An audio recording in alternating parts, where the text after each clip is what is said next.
There's a popular cable television show today called Deadliest Warrior. And Deadliest Warrior examines the weapons that arise from various cultures around the world and then pits those weapons in mock demonstrations against each other to see which culture would win if one culture were to fight another culture. It's a fascinating show. Well, we don't have to even look to television to find our version of the Deadliest Warrior.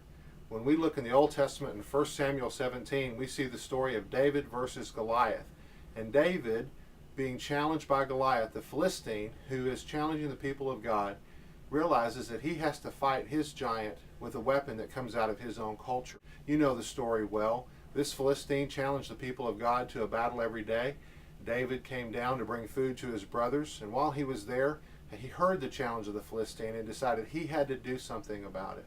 So he went to King Saul and he said that he was ready to take on this challenge, and King Saul tried to put his armor on him.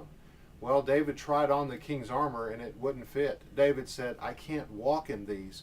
So he did what came more naturally to him as a shepherd. He went down to a brook and he picked up 5 smooth stones so that he could load up his sling and he could face the giant and ultimately prevail against Goliath. I love that story because it illustrates a weapon that becomes native to our culture, a weapon called contextualized leadership development.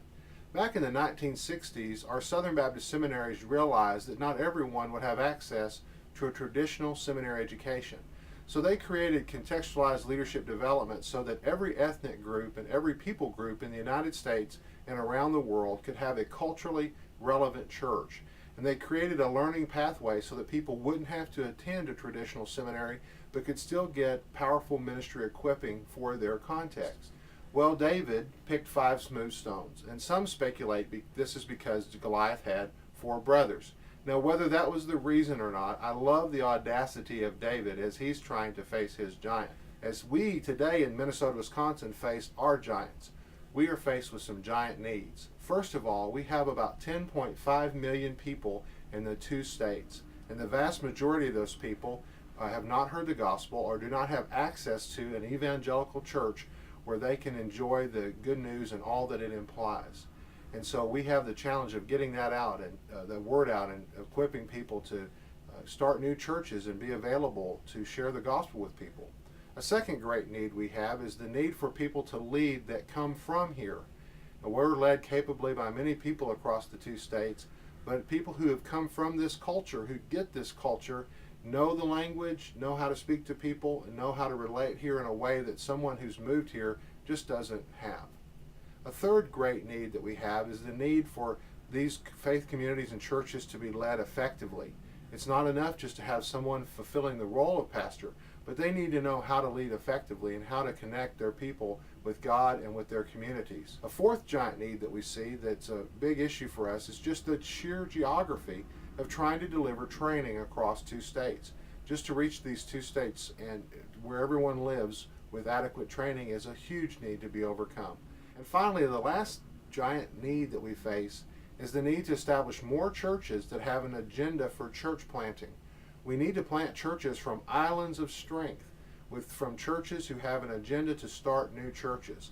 And so those are the 5 giant needs that we face. Our weapon of choice is contextualized leadership development. And we believe that like David's 5 stones, we have 5 features or 5 benefits of contextualized leadership development that will help us meet our challenge.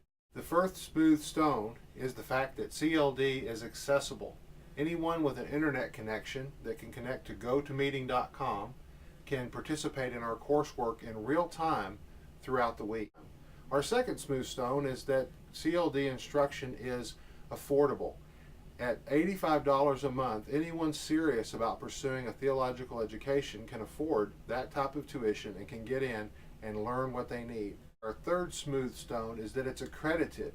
And accredited means it's approved by the Midwestern Baptist Theological Seminary on an undergraduate level.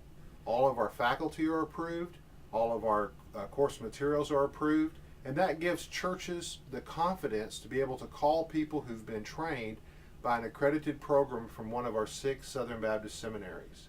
The fourth smooth stone we'll pick up is that our material is all based on applied learning. Applied learning is the way that adults learn best. And applied learning means that you can take material right out of the course and right out of the classroom and into your ministry field week after week. CLD has the fifth smooth stone of being led by effective practitioners. The people who teach in CLD are people who have planted churches, they've led worship services, they've been leaders in all aspects of church ministry, and they are among the most effective practitioners of ministry in the 2 states. So these are 5 smooth stones that go in our sling and help us overcome the giants that we face. I want to encourage you to join the battle, to come alongside us, to come alongside CLD and these 5 smooth stones. And there are some specific ways that you can help.